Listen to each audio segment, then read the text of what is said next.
Welcome back. Now we're going to start with our architectural model. Let's use architectural template. Firstly, we need to link our grids and levels we created in the episode 1 of these series. So our objective is to copy these linked grids and levels to our project. To verify this is a linked file, let's open VG and uncheck the visibility of the linked file. Moving on. From the Collaborate tab, select Copy and Monitor. Let's copy our grids. Make sure to check multiple. Select Finish twice.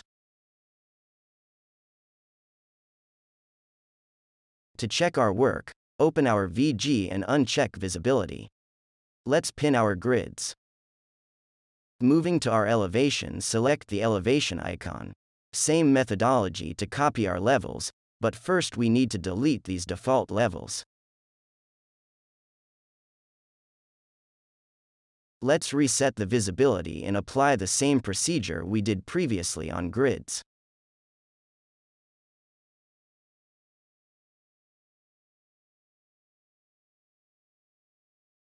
After we copy our grids and levels, we can now delete the Revit link to our file.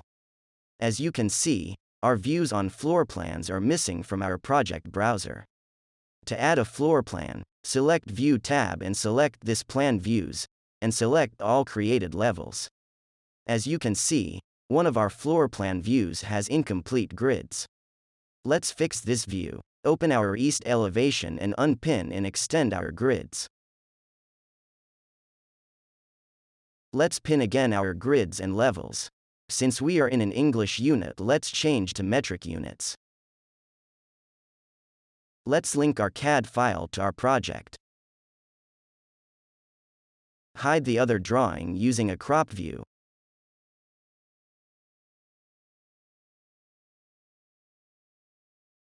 To disable the selection on our CAD file, disable these icons.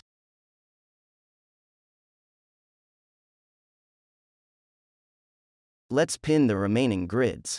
If you have any questions, please leave your comment. Thank you for watching. Please like this video and subscribe to my channel. See you in the next one.